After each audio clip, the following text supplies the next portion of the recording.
Personal log entry 847.3. Field Reconnaissance Officer Zixathala. Timestamp 143742. Cycle 9. Solar rotation 2387. Location: Human colony. Designation: Meridian's Rest. Post-sterilization assessment. The silence hurt. That's what I wrote in my preliminary report. The silence hurt. Command marked it for revision. Unprofessional emotional contamination, they said. Stick to tactical observations. But how do you observe the tactical value of silence when it's the wrong kind? But when it should be filled with something, screams maybe, or the hiss of atmospheric processors dying, or the crack snap of structural collapse. But instead, it just sits there, pressing against your auditory receptors like a held breath. I've been documenting human colony sterilizations for 6 rotations now. Standard procedure: orbital bombardment, ground assessment, resource cataloging, site preparation for Dominion settlement. Clean work, efficient. This one felt different from the moment we made planetfall. Note: recheck atmospheric readings. Something's off. The settlement spread before us like a wound. Meridian's Rest. What kind of name was that for a colony? Humans and their obsession with poetic designations for military installations. The bombardment had been textbook perfect. Residential sectors, vaporized. Industrial complex, molten slag. Agricultural zones, glassed over. Then still radiating heat distortion waves that made the horizon dance. But the silence. I keep coming back to that, because it bothered my mandibles something fierce. Made them click involuntarily every few seconds. Tick, tick, tick. A nervous habit I'd developed during my first deployment to the Outer Rim conflicts. My squad leader, Kethvar, shot me warning looks each time. Control your tells, reconnaissance officer. Easy for him to say.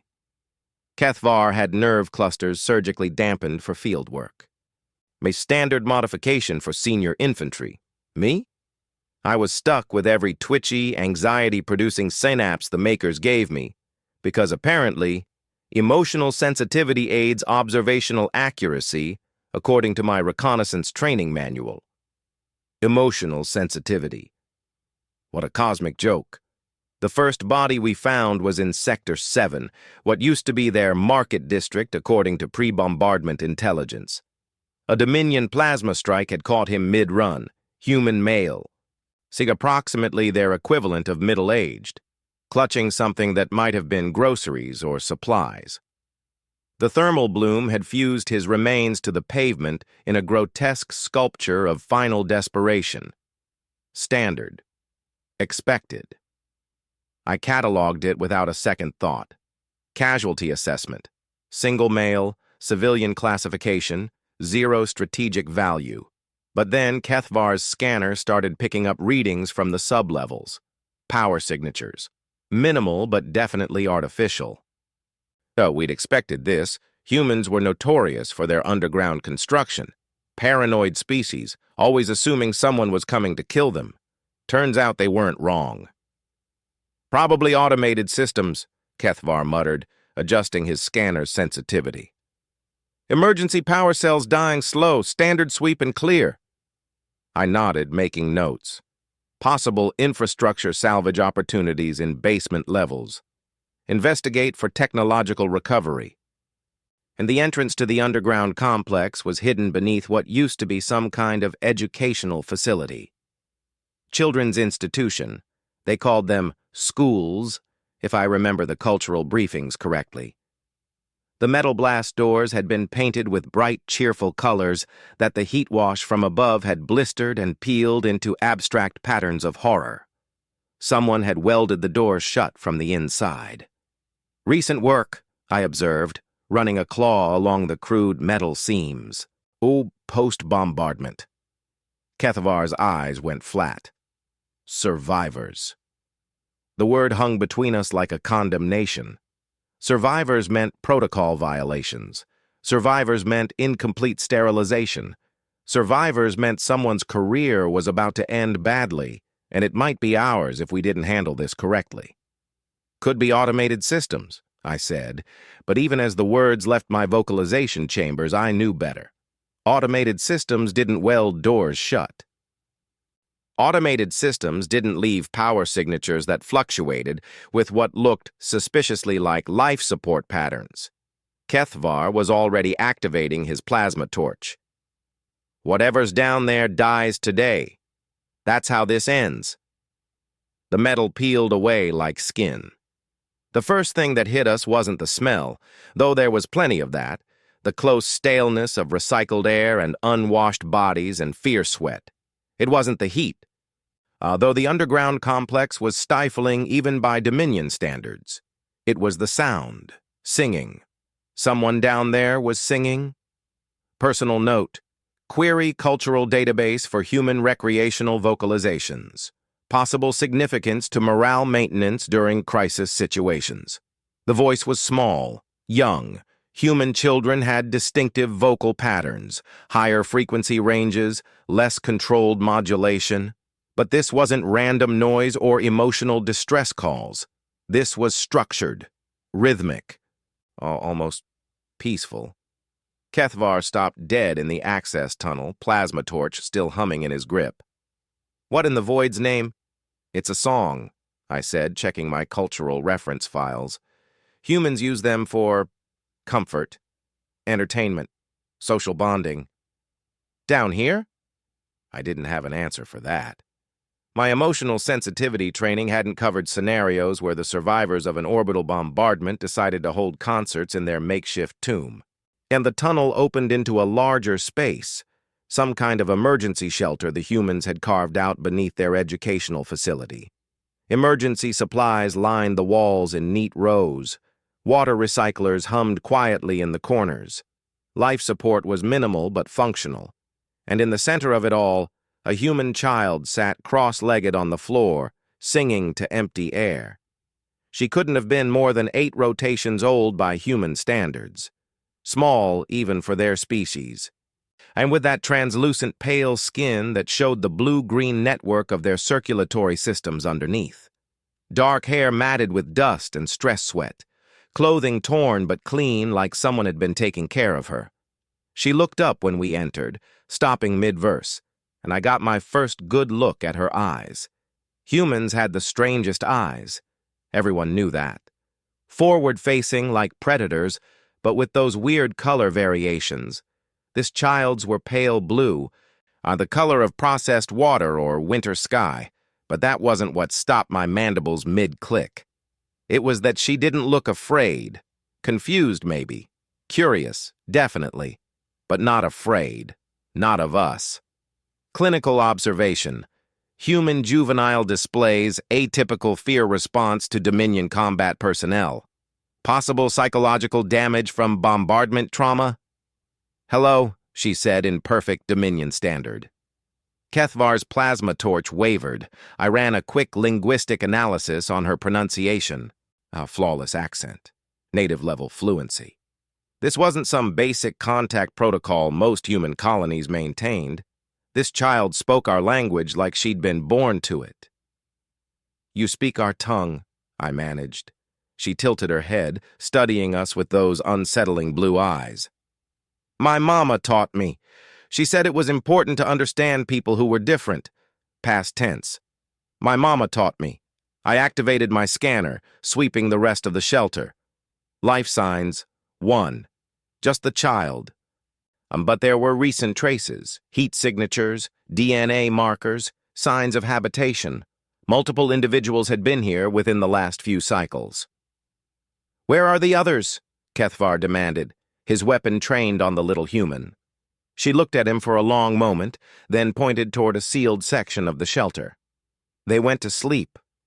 They were very tired.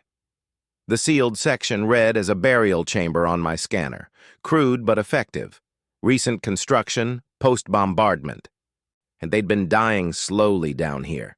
Radiation poisoning, probably, or toxic atmospheric contamination from the orbital strikes. The child's companions, family, guardians had succumbed one by one, and she'd been, what? Singing to their graves? Psychological note. Investigate human grieving customs. Possible cultural significance to post-mortem vocalizations. Why aren't you afraid? I asked. The question came out before I could stop it. Unprofessional, irrelevant to tactical assessment. But I had to know. She considered this seriously, the way human children did when adults asked them difficult questions. Mama said fear makes you small, she said finally. She said when scary things happen, you have two choices, get small or get bigger. I chose bigger. Kethvar made a sound somewhere between a laugh and a curse. Bigger? Little human, you're the size of a Dominion supply crate. Not on the outside, she said patiently. On the inside. Where it matters. I felt my mandibles clicking again. Tick, tick, tick. This conversation was spiraling into territory my training had never covered. Surviving humans were supposed to be desperate, broken, begging for mercy or raging against inevitable death. They weren't supposed to be this. What's your designation? I asked. Your name? Lily. She paused, then added with formal precision. Lily Catherine Morrison. Age 7 standard years. A citizen of the Meridian's Rest Colony under the Terran Federation Charter of 2038. Formal identification protocol. Someone had trained her well. Lily? I repeated, testing the sound.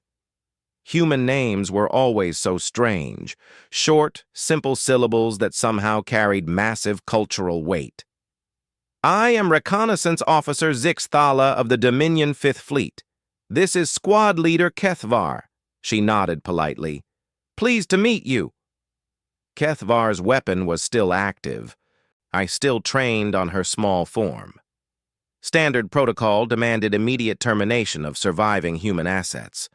No exceptions, no hesitations.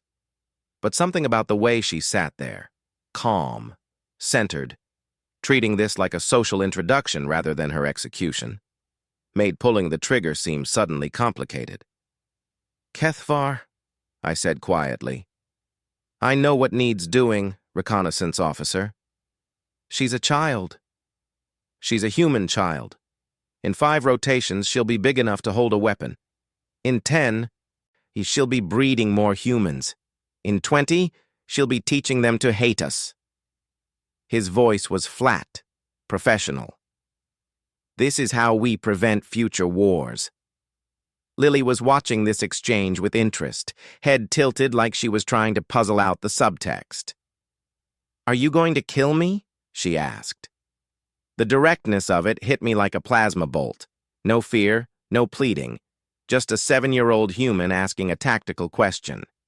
Kethvar raised his weapon. Probably, he said. She nodded thoughtfully. Mama said that might happen. She said if it did, I should remember that dying isn't the worst thing that could happen to a person. What's worse? I heard myself ask. Those pale blue eyes locked onto mine. Forgetting who you are. The silence came back then, heavier than before, pressing against my consciousness like a living thing. Kethvar's weapon hummed in the close air. My scanner beeped softly, cataloging atmospheric readings, life signs, a tactical data that suddenly seemed completely irrelevant, and in that silence, Lily started singing again. The melody was simple, haunting, nothing I recognized from Dominion cultural databases. But the effect was immediate and unsettling. The child's voice seemed to expand in the confined space, filling every corner with something that might have been hope or defiance or simple, stubborn refusal to acknowledge the reality of her situation. Medical note: human vocalizations producing unexpected psychological response. Recommend further study of sonic warfare applications. But even as I made the clinical observation, I knew it was something else entirely, something that didn't fit into neat categories of tactical assessment or cultural analysis. Kethvar's weapon was shaking. Stop that, he ordered. She kept singing. I said stop. The song continued, soft but inexorable. Not louder exactly, but somehow more present. like it was being carved into the air around us, becoming part of the physical space we occupied. And I realized, with a growing sense of professional horror, that I didn't want her to stop. That for the first time since making Planetfall, the silence wasn't hurting anymore. End personal log entry, 847.3, classification, pending review, emotional contamination index, severe. Recommend immediate psychological evaluation for field personnel. Note, still can't get that damn song out of my head. But personal log entry, 847.4, Field Reconnaissance Officer Zixthala. Timestamp, 16/22/18, Cycle 9, Solar Rotation 2387. Location Human Colony Designation, Meridian's Rest. Shelter Complex. Status, non-compliance with termination protocols. Kethvar's weapon powered down with a soft whine. I stared at him. He stared at the child. She kept singing. Squad leader? I ventured.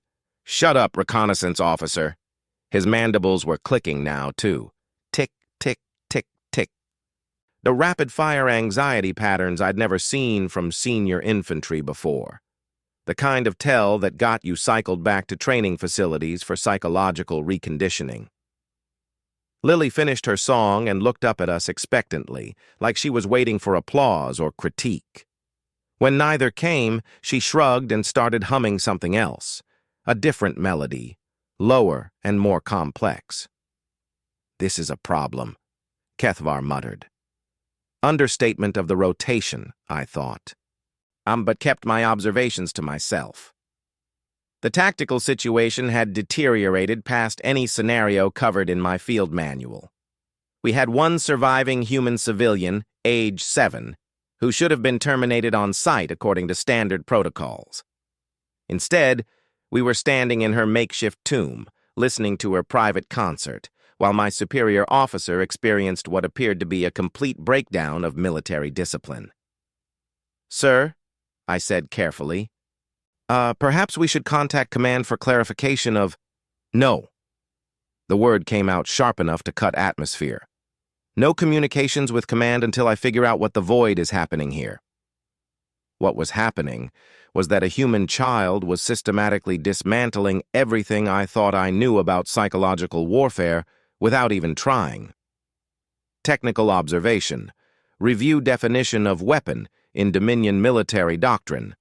Current parameters may be insufficient. I activated my personal recorder and started documenting everything. Standard procedure during anomalous encounters, though nothing in my training had prepared me for this particular flavor of anomaly. Lily, I said, where did you learn that song? She paused in her humming. Which one? The first one was Mama's lullaby.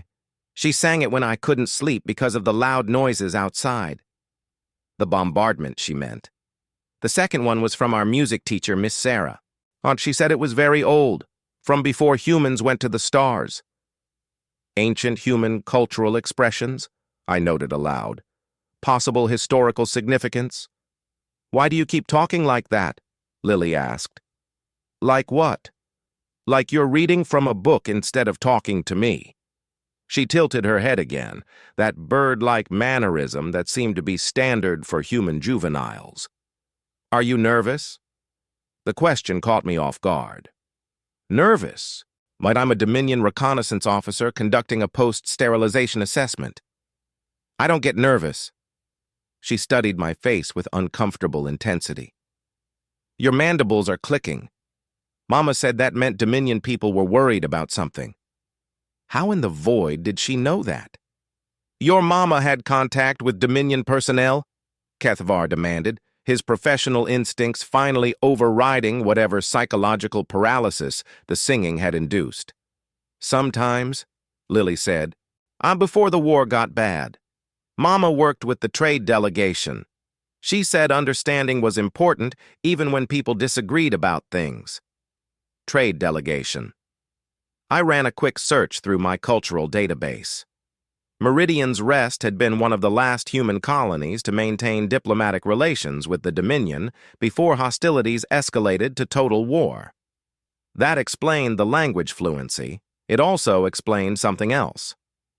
Your mother taught you about our behavioral patterns, I said. She was studying us. She said everyone studies everyone else. That's how you avoid misunderstandings. Lily's voice carried a note of patient explanation, like she was teaching basic concepts to slow students. She said the problem wasn't that people were different. The problem was that they forgot how to be curious about differences. Kethvar made a noise somewhere between a laugh and a growl. Yeah, your mother sounds like a Federation intelligence asset. She was a xenobiologist, Lily corrected. She studied how different species think and feel and communicate. She said it was the most important job in the galaxy because understanding prevents fear, and fear prevents peace. Note: Research Federation xenobiological programs. Possible intelligence value. But even as I made the notation, I knew it was pointless busy work. The war was over. The humans had lost. And there was no intelligence value in understanding a dead species' approach to diplomacy. So why was I still documenting everything this child said like it mattered? What happened to your mother, Lily? I asked. The question came out gentler than I'd intended. Professional distance seemed to be eroding every time she opened her mouth, and I wasn't sure how to stop it. The sickness got her. She said it matter-of-factly, like discussing weather patterns. After the burning from the sky stopped, people started getting sick. Mama said it was because the air got broken. She lasted longer than most because she knew how to make the shelter safe, but she trailed off, looking toward the sealed section of the complex where my scanner had detected the burial chamber. She made me promise to keep singing, Lily continued. She said music was proof that people could make beautiful things even when everything else was ugly. She said as long as someone remembered the songs, the people who made them weren't really gone. The burial chamber held 7 bodies, according to my scanner, adults and juveniles both. This child had watched her entire community die slowly from radiation poisoning, and her response had been to turn their tomb into a concert hall. Psychological profile: human juveniles display remarkable resilience to catastrophic trauma. Further study recommended. Lily, Kethvar said, his voice carefully neutral, how long have you been alone down here? She thought about it, counting on her fingers. 6 sleeps since Mama went to rest. 4 sleeps since Mr. Chen stopped talking. 2 sleeps since baby Marcus stopped crying. 10 days. This child had been living alone in an underground shelter for 10 days, surrounded by the slowly dying members of her community, and she'd spent that time singing lullabies to corpses. How are you still alive? I blurted. Another one of those patient teaching looks. I know how to work the food makers. Mama taught me. And the water cleaner, and the air fixer. She said I needed to learn everything in case something happened to the grown-ups. Of course she did. Humans were notorious for their disaster preparedness. Every colony maintained extensive emergency protocols, and apparently that included training their juveniles to operate life support systems independently. Military assessment. Human civilians display unusually high levels of crisis adaptation. Consider implications for siege warfare tactics. But underneath the clinical observation, something else was taking shape. A growing awareness that I was looking at something unprecedented in my 6 rotations of conducting post-sterilization assessments. This wasn't a survivor. This was a custodian. Lily had appointed herself the caretaker of her dead community. She was maintaining their burial space, preserving their final resting place, and singing their remembered songs to empty air because someone had to. Because letting them pass into silence would be a betrayal of everything they'd been while alive. The food makers won't last forever, Kethvar pointed out. Neither will the water recyclers. What's your plan when the systems fail? She shrugged. Mama said plans are just guesses about the future. She said the important thing was to do your job until you couldn't do your job anymore. And then find a new job. What's your job, Lily? Remembering. The word hung in the stale air of the shelter like a declaration of war. Not against us, specifically, but against the fundamental premise of everything we were doing here. The Dominion didn't just kill human colonies. We erased them. We removed every trace of their existence, sterilized their worlds, and turned their histories into cautionary tales about the price of resistance. But this child was sitting in the ashes of her world, surrounded by the dead, singing their songs and keeping their stories alive through sheer, stubborn refusal to let them vanish. Strategic assessment. Individual human civilian poses potential threat to post-conquest cultural stability. Recommend immediate termination. The recommendation formed automatically, training taking over from conscious thought. But my finger hesitated over the transmit key. "Reconnaissance, officer," Kethvar said quietly. "We need to discuss tactical options." "Sir?" "Outside. Private consultation." We retreated to the access tunnel, leaving Lily humming another melody I didn't recognize. Kethvar activated a sound dampener, standard procedure for sensitive tactical discussions. "This is a clustered situation," he said without preamble. I nodded. The child should have been terminated upon discovery. "Continuing delays risk mission compromise?" "It's not about mission parameters." Kethvar's voice carried an edge I'd never heard before. "It's about what happens after we pull that trigger." "Sir?" He was quiet for a long moment, staring back toward the shelter where we could just make out the soft sound of Lily's humming through the dampener field. 6 rotations, he said finally. 6 rotations I've been conducting post-sterilization assessments. You know what I've found in that time? Human resistance caches, automated defense systems, booby traps designed to kill salvage teams. Standard post-conquest hazards. Dead things, Kethvar corrected. Empty things, burned things, things that stopped being important the moment we ended them. He turned to look at me directly. This is the first time I've found something that's still alive in a way that matters. The words hung between us like an accusation. Squad leader, are you suggesting we violate direct orders regarding survivor protocols? I'm suggesting, he said carefully, that maybe our protocols don't account for every possible scenario. Warning, senior personnel displaying signs of psychological compromise. Recommend immediate evacuation and replacement. But instead of triggering the alert, I found myself asking, what are you proposing? Kethvar was quiet for another long moment. I want to know what she's remembering, he said finally. Yeah, I want to know what's so damn important that she'd rather die singing than live in silence. We returned to the shelter to find Lily arranging small objects in careful patterns on the floor. Bits of debris, mostly, fragments of metal, pieces of broken technology, scraps of colored material that might have been clothing or decorations. What are you doing? I asked. Making a memory map, she said without looking up. Mama taught me.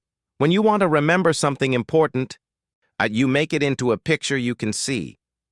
The objects weren't random, I realized. Each piece was positioned with deliberate care, forming a complex pattern that seemed to represent something. A structure? A landscape? What are you mapping? She sat back on her heels, studying her work. The playground, from before.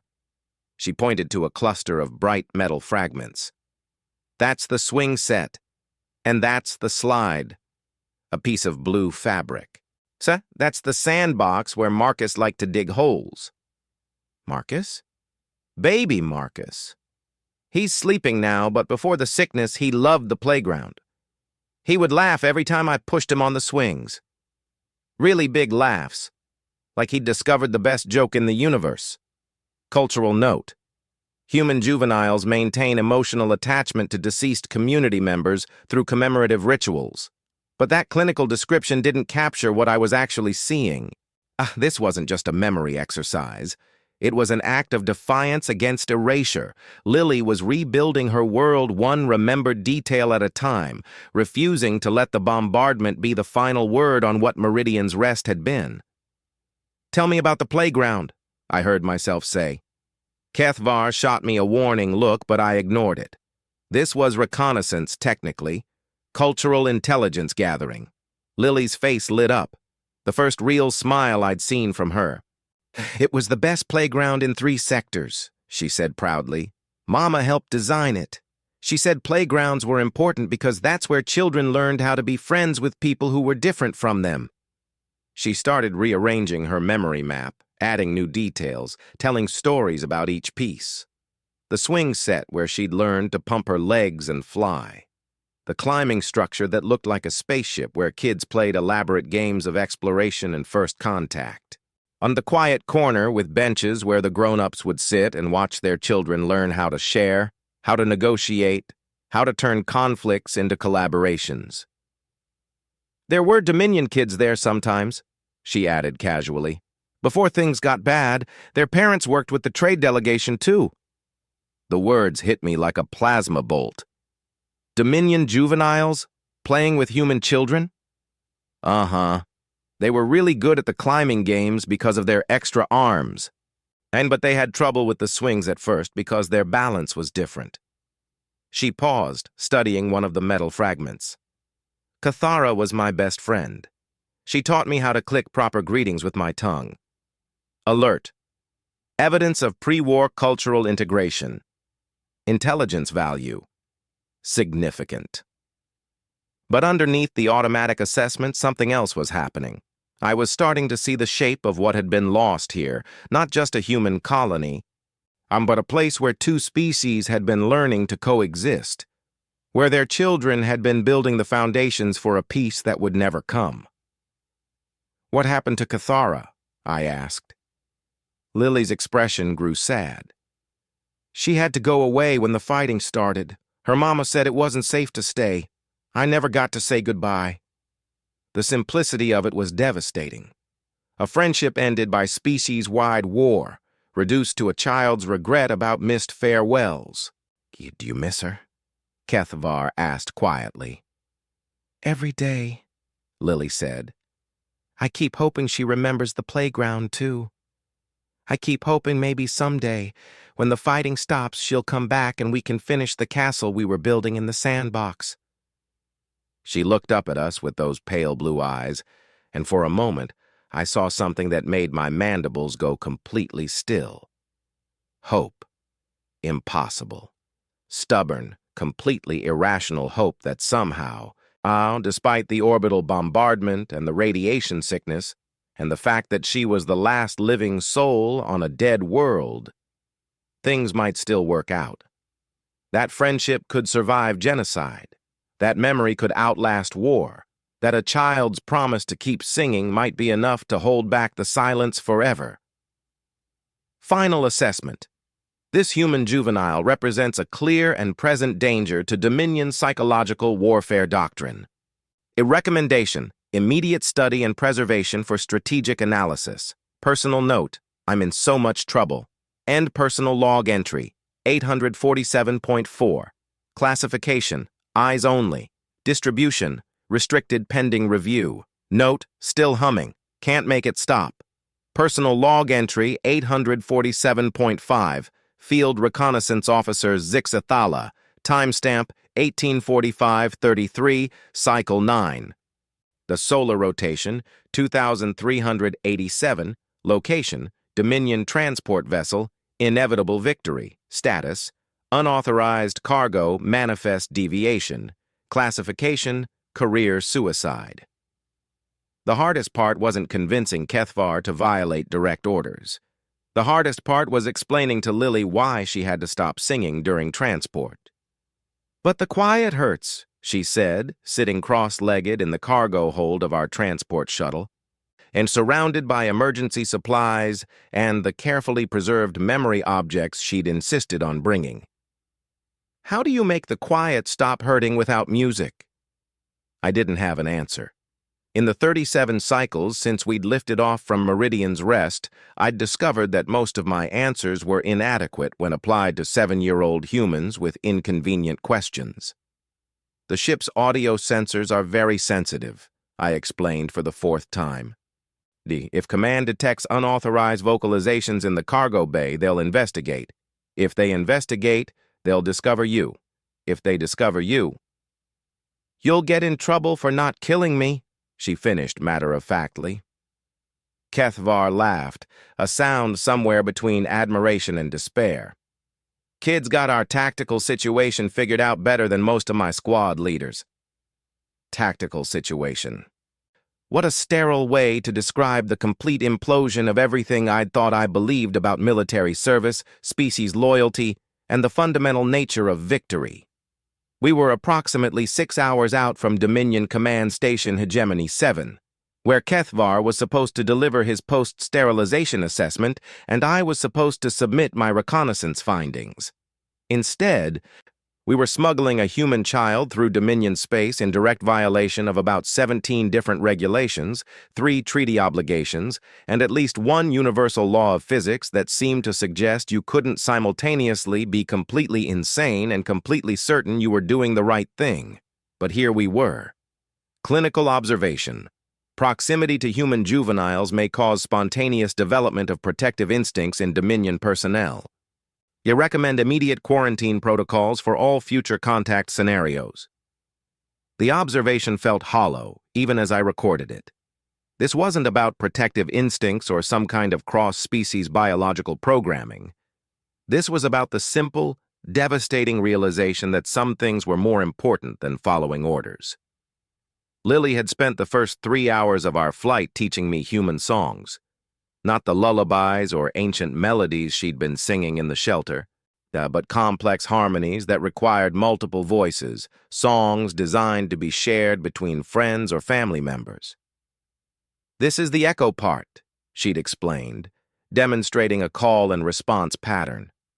I sing one line, then you sing it back, but you change something, add something new, make it yours. The concept had fascinated me from a linguistic perspective. Human music wasn't just recreational, it was collaborative. Each performance was unique, shaped by the participants, and carrying forward elements of every previous iteration while adding something original, like memory itself. Each time Lily told a story about Meridian's rest, it was slightly different. New details emerged, perspectives shifted, the narrative grew richer and more complex, not through perfect preservation, but through active, creative reconstruction. Anthropological note: human cultural preservation operates on principles of adaptive evolution rather than static archiving. Officer Zixthala, Lily said, interrupting my note-taking, are you going to get executed for helping me? The question hit the air between us like a dropped plasma charge. Probably, Kethvar answered before I could formulate a more diplomatic response. We both are. She considered this seriously. Is that why you're helping me? Because you don't care about being alive anymore? No, I said quickly. No, that's not. We're not suicidal, Lily. We're just... What? I looked at Kethvar, who was studiously avoiding eye contact. In the 6 rotations I'd known him, I'd never seen the squad leader look uncertain about anything. Command decisions were supposed to be binary, tactically sound or tactically unsound, successful or unsuccessful, loyal or treasonous. This felt like something else entirely. We're doing something we've never done before, I said finally. We're choosing what's right instead of what's ordered. Lily nodded like this made perfect sense. Mama said that was the most important choice anyone ever gets to make. She said choosing what's right was harder than choosing what's safe, but that's what made it matter. Note: human moral frameworks appear to prioritize abstract ethical principles over practical survival considerations. Cultural bias toward heroic narratives may contribute to species-wide tendency toward self-destructive behavior. But even as I made the assessment, I knew I was lying to myself. There was nothing self-destructive about what we were doing. If anything, it felt like the first genuinely constructive act of my military career. What happens when we get to the station? Lily asked. Kethvar and I exchanged glances. We'd been avoiding that particular tactical question for the better part of 7 hours. "We're still working on that," I admitted. "Do you have a plan?" "Plans are just guesses about the future," Kethvar said, repeating her mother's words back to her. "But right now, we're improvising." She grinned, the first genuine expression of joy I'd seen from her since the bombardment. Mama said improvising was just another word for being brave enough to try something that might not work. Military assessment. Human tactical philosophy emphasizes adaptive response over predetermined strategy. May explain their persistent resistance to conquest scenarios.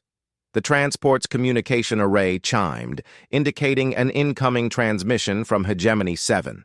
In standard approach protocols, nothing unusual, except for the 7-year-old genocide survivor hiding in our cargo hold.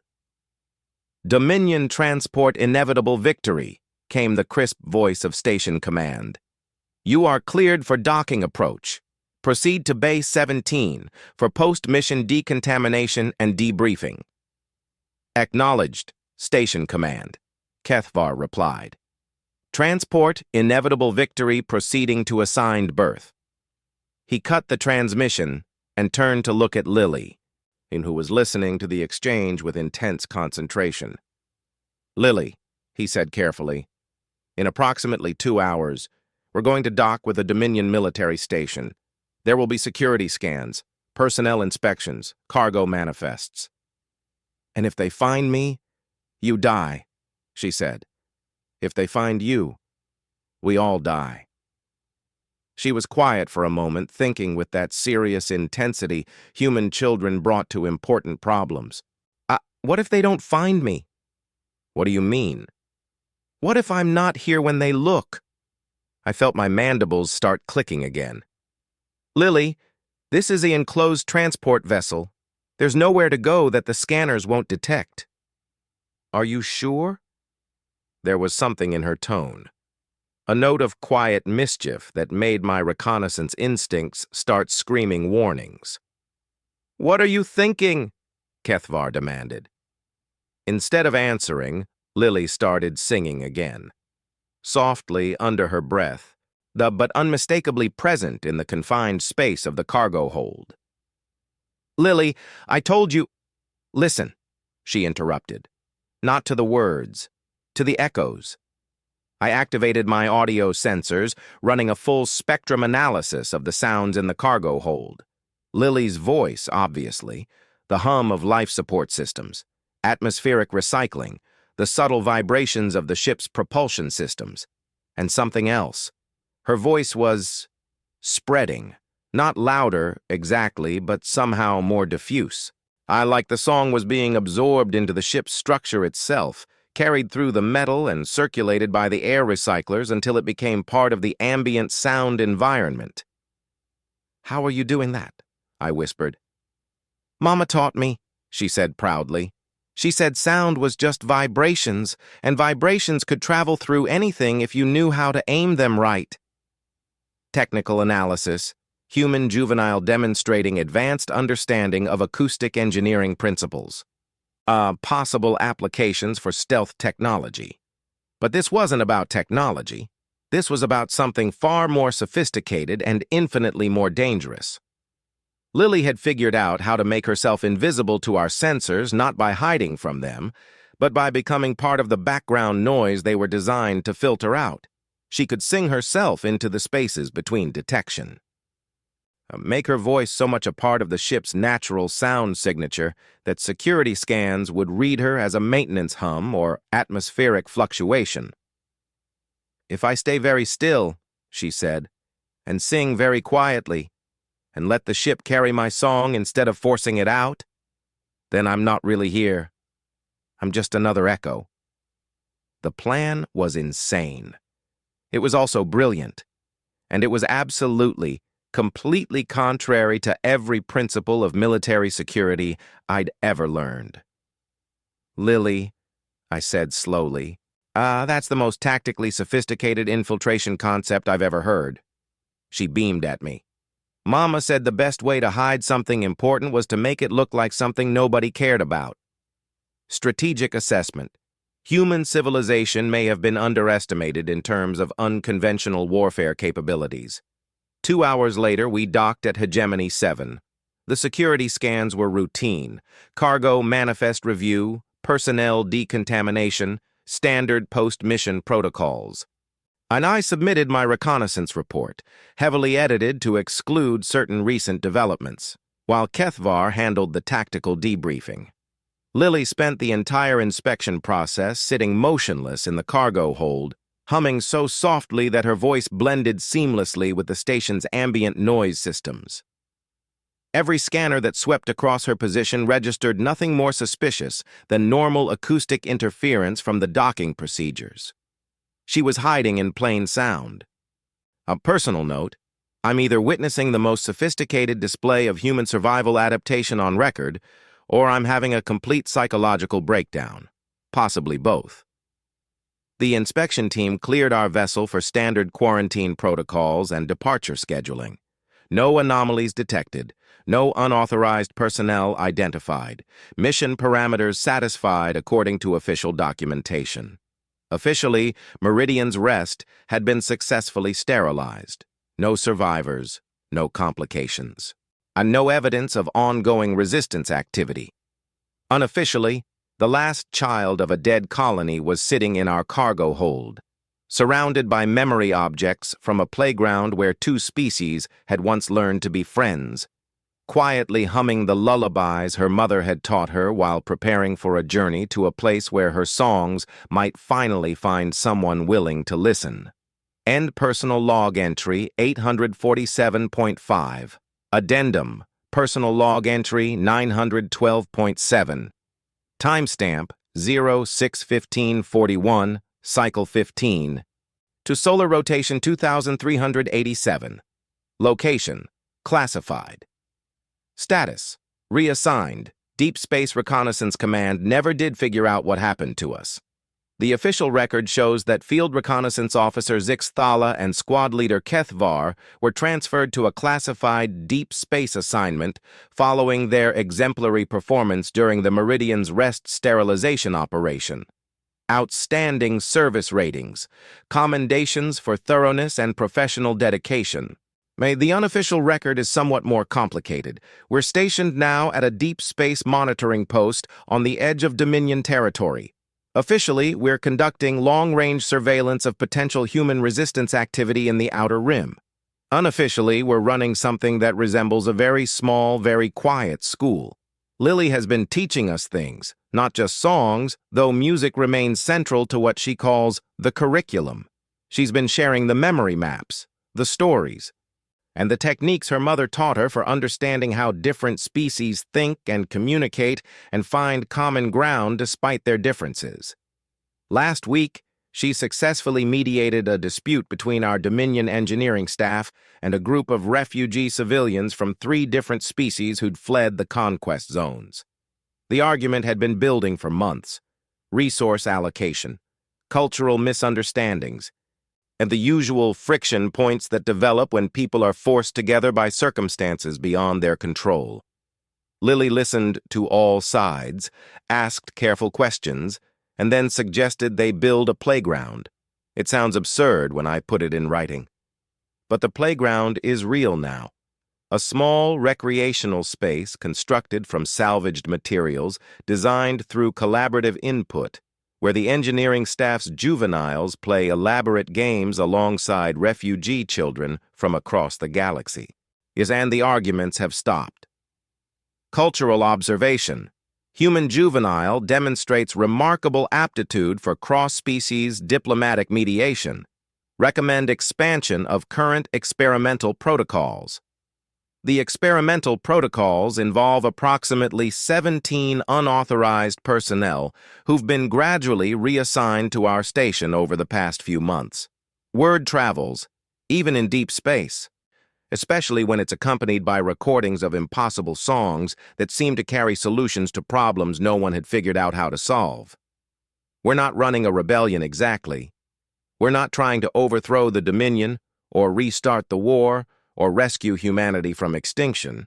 We're just remembering differently, We're learning to see conquered worlds not as strategic assets to be sterilized and harvested, but as communities with stories worth preserving.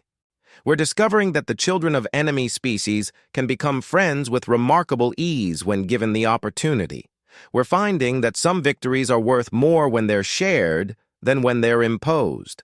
And we're teaching the next generation to sing together. Personal note, Lily turned 8 last week. We celebrated with chocolate rations and improvised harmony exercises. She's gotten tall enough now to reach the control panels without assistance. I still can't carry a tune in anything resembling a regulation military transport, but her songs have this way of making even the most cynical Dominion officers start humming along without realizing it. She asks about Cathara sometimes, her friend from the playground. Wonders if Cathara remembers their sandbox castle. Wonders if maybe someday, when enough people have learned to sing the same songs, that Cathara might hear one of the melodies drifting across the galaxy and remember that friendship used to be possible between their species. I've been researching Dominion personnel records from the Meridian's Rest Trade delegation, looking for families with juveniles named Cathara. It's a long shot, probably hopeless. But Lily says plans are just guesses about the future, and the important thing is to do your job until you can't do your job anymore. Right now, my job seems to be teaching a dead species songs to the children of the people who killed them. It's the most important work I've ever done. End personal log entry 912.7. Classification, archive distribution, unauthorized note. I can hear her singing from 3 decks away now. The whole station hums. Sometimes I wonder if that was always the plan. Sometimes I think 7-year-old humans are more tactically sophisticated than our entire military command. Yet sometimes I catch myself humming lullabies to empty corridors and realize that the silence doesn't hurt anymore. The war may be over. The healing has just begun.